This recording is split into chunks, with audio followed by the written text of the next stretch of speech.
Hello guys, welcome to my blog. आज खूप दिवसानंतर असा फुल मोठा ब्लॉग बनवत आहे. तर आज होता संडे, त्यासाठी मी स्पेशल काहीतरी नाश्ता बनवणार होती. तर चला व्हिडिओ कंटिन्यू करा, आपण नाश्त्याला सुरुवात करूया.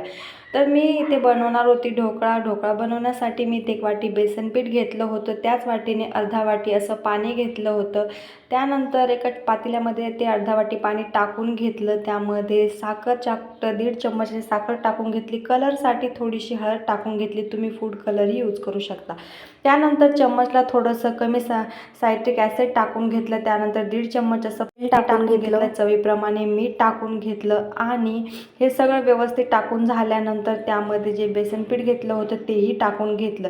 सगळ्यात मेन प्रोसेस म्हणजे ही असते की ह्या बेसन पिठात एकही गाठ राहिली नाही पाहिजे, इतकं आपल्याला त्याला छान असं फेटून घ्यायचं असतं. तेव्हाच आपला ढोकळा छान असा तयार होतो. तर इथे सगळं व्यवस्थित खूप टाईम लागतो, पण व्यवस्थित चम्मचने साहाय्याने किंवा मॅशरच्या साहाय्याने तुम्ही त्याला असं मिक्स करू शकता. तर मी इथं असे एका पोझिशनमध्ये व्यवस्थित असं त्याला मिक्स करून घेते आहे.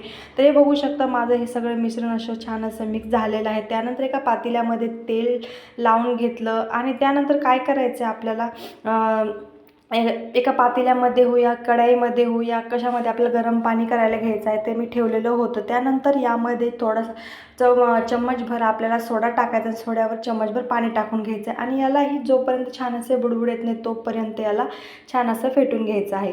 त्यानंतर आपलं तिकडं पाणी गरम झालेलं असतं, त्यामध्ये स्टँड वगैरे टाकून एका पातेल्यामध्ये याला असं टाकून घ्यायचं आहे. तर हे बघू शकता तुम्ही, मी छान असं एका पोझिशनमध्ये हलवते. ढोकळ्याचं बॅटर आपलं व्यवस्थित असं रेडी होत आहे.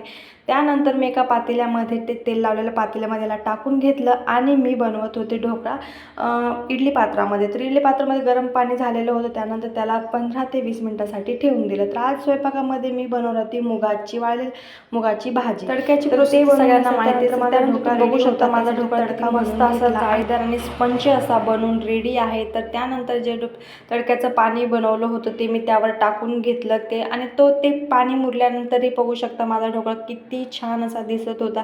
त्याला छोटे छोटे पीसमध्ये आपल्याला हव्या तशा पीसेसमध्ये कट करून घेतलं आणि ढोकळा खाण्यासाठी घेतला. तर माझ्या मुलाला, माझ्या मिस्टरांना हा ढोकळा खूप जास्त आवडतो आणि मलाही खूप जास्त आवडतो. तिथे आम्ही ढोकळा खात बसलो होतो. हे बघू शकता माझा मुलगा किती मस्त एन्जॉय करतोय ढोकळा खाताना.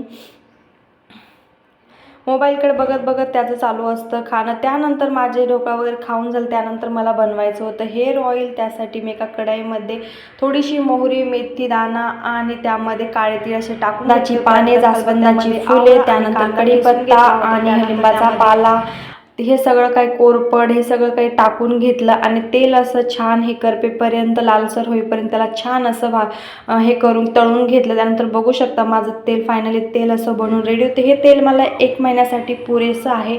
तर मी 1 महिन्यापुरतंच ऑइल बनवत असते. तर आजच्यासाठी एवढंच. भेटू अशाच एका नवीन व्हिडिओमध्ये. तोपर्यंत